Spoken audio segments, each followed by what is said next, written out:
di sini tuh ingin cerita tentang cerpen kakak yang berjudul Berdamai.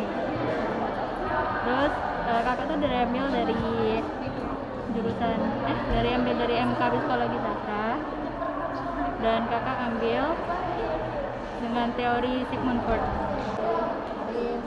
Nah, kalau di cerita ini tuh ada nama cewek namanya Antani Fajar, biasa dipanggil Fajar. Kalau dia tuh dari kelas 10 tuh bisa dikenal tenar sih, terkenal di sekolahnya. Terus dia bertemu nih sama satu cowok namanya Aan. Terus ya Aan tuh punya teman namanya Febri. Nah, Febri itu suka sama si Antani, sama si Antani Fajar itu. Tapi si Fajar suka sama si Aan. Itu awalan. Terus akan tetapi Febri itu kan ingin mengungkapkan perasaannya ke Fajar. Tapi jika ada Aan, jadi Febrinya tuh mundurin diri gitu karena teman gitu kan. Kalau di Fajar itu sendiri, dia pengen pilih si Febri daripada si Aan. Terus kalau si Febri itu ingin mengungkapkan perasaan, ditolak sama si Antani karena pilih si Aan kan. Jadi pas Aan nembak si Fajar, diterima. Mungkin karena si Anton itu kan berpikir kalau si Anton kan lebih baik emang kan, tapi ternyata enggak. Tuh, kalau di sini termasuk dalam Sigmund Freud yang di dalam naluri sih, naluri dalam keinginan mati. Karena dari sini cerita ini tuh, kalau di cerita ini tuh kalau si Antan itu bilang kalau dengan diri dia sendiri tuh, kata dia, aku sih sebenarnya nggak ngotak pilih pasangan, karena dari Aan aku bisa paham kenapa laki-laki sangat butuh yang namanya setoran. Itu sebenarnya dalam hal negatif sih sebenarnya, kan? Terus pacaran selang waktu sebulan, aku ngerasa bebas, ngerasa nggak ada tantangan dan rintangan. Selang 2 bulan, ngerasa ada yang beda. Alih-alih Aan meminta foto-foto yang beda dari biasanya. Seperti biasa kalau cowok minta foto kita rayu wajah gitu kan. Gitu. Kalau Aan tuh enggak. Aku kalau minta pakai full body. Dia minta foto yang tidak senonoh dengan aku. Ya tentu saja aku nolak gitu kan. Nurul tahu apa yang dia lakuin kalau si Fajar nelfon. Dia akan ngancam, akan ngancam dan berkata, "Wah, kamu gini ya sama aku. Baiklah, kalau begitu aku akan menyebarkan semua foto dan video kamu ke semua orang biar tahu kalau kamu bisa dipakai."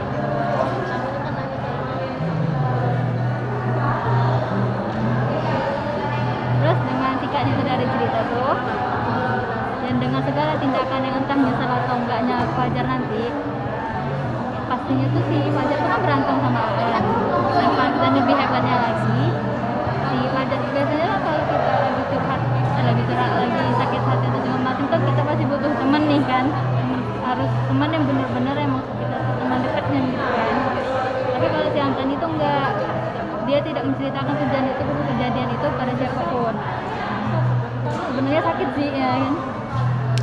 Terus kalau Antani ngomong, kalau Antani pengen ngakhiri hidup kan sudah pasti gitu kan. Karena kan kalau kita ngomong kalau ada aib sedikit kan kalau nyebar kita pasti malu gitu kan. Nah, kalau dia sudah dibilang putus sih belum putus. Terus sudah kayak selang berapa lama tuh sudah kayak apapun itu sudah berdamai segala macam tuh, sudah berdamai dengan Aan, dan juga si Antani sudah menjelaskan hal yang tidak boleh di dalam satu hubungan itu apa, tapi tetap saja si Aan mau menang sendiri, dan tiap kali Antani mau menolak, Aan pasti marah. Dan iya, si Antani itu sebenarnya belum kenal dengan diri dia itu sendiri itu gimana.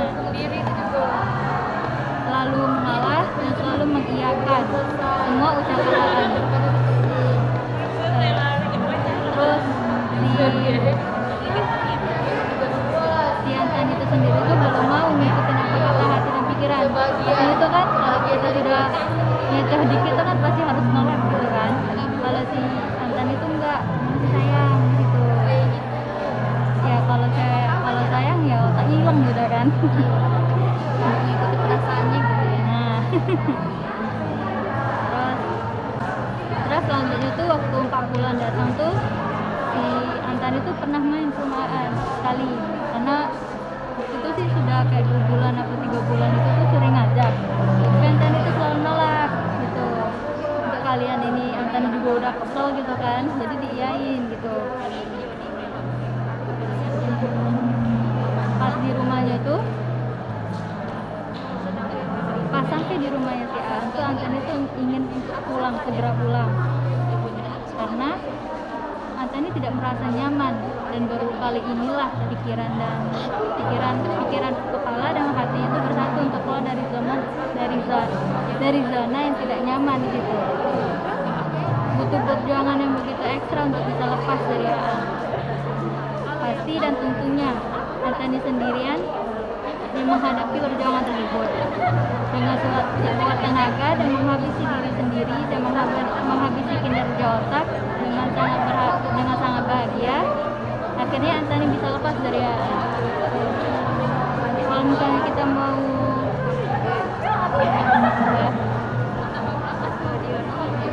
hilang dari orang yang kita sayang itu pasti butuh perjuangan, bener gitu kan.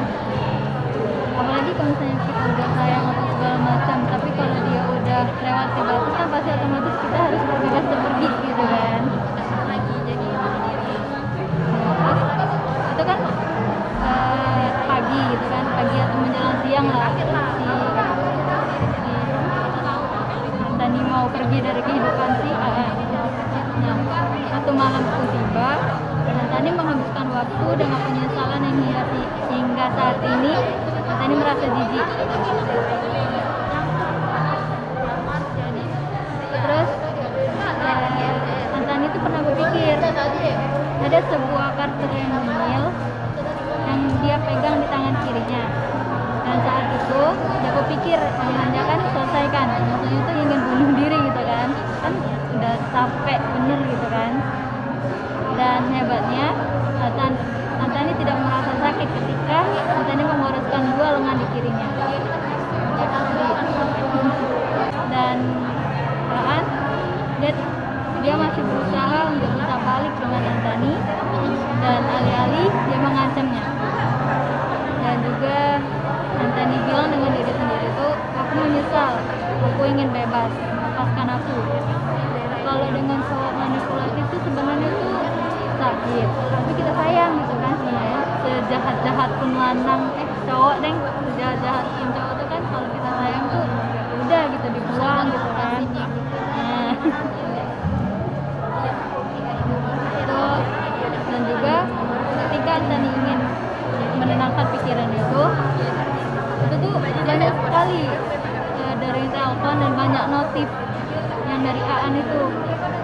Seakan-akan tuh Aan tuh bilang tuh, kau harus balik dengan aku, tidak ada yang lebih baik dibandingkan aku, itu kata Aan. Terus pikiran yang kacau serta ancaman yang terus bermunculan menambah aku berpikir untuk cepat menyelesaikan diriku sendiri, karena kayak berpikir kalau kita cepat mati itu kan pasti selesai, udah cerita tuh udah selesai gitu kan, kalau kita udah mati gitu kan. Terus sekilas di pikiran dari Antani itu bilang, aku tidak sendiri kan, masih ada banyak di luar sana yang jauh lebih menderita dibanding aku.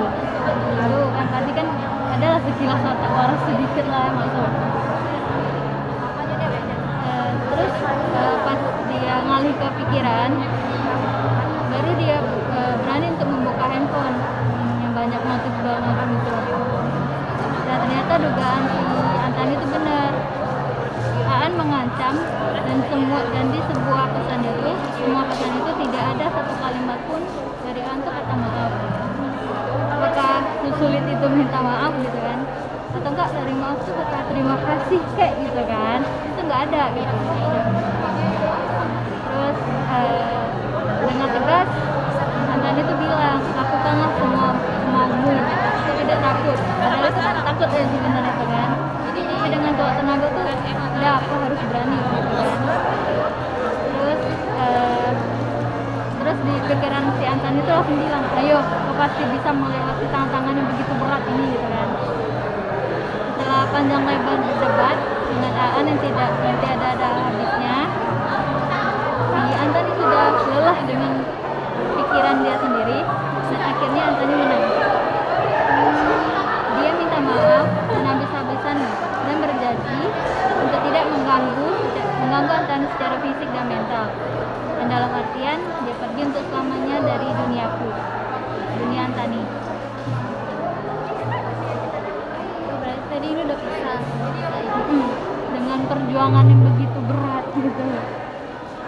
Terus kalau menurut Nurul sendiri tuh di bagian setan itu gimana? Dari sisi apanya nih Kak? Terserah Nurul sih, kalau bagian positif Nurul tuh apa? Kalau positif Nurul yang bisa Nurul ambil gitu ya dari cerita ini, itu ketika kita ingin memilih gitu ya, ingin memilih orang yang ingin memilih seseorang gitu ya sebagai pasangan kita gitu, walaupun itu hanya sekedar pacaran gitu, itu kita nggak bisa memilih hanya sekedar dari sisi perasaan aja, tapi kita harus tahu dulu gitu, harus tahu yang pertama gimana karakter pasangan yang kita inginkan buat hubungannya. Terus yang kedua kita juga harus kenal sama diri kita gitu, harus kenal sama diri kita sendiri, apa sih yang kita butuhkan dari pasangan kita nanti gitu. Kita butuh pasangan yang gimana gitu. Itu jadi sisi positif yang harus ambil ya, ketika kita ingin memutuskan sesuatu hal, apalagi satu hal itu untuk jangka panjang gitu ya, untuk jangka panjang itu kita harus memikirkan secara matang gitu. Nah kalau misalkan dari dari sisi negatifnya gitu ya, dari sisi negatifnya itu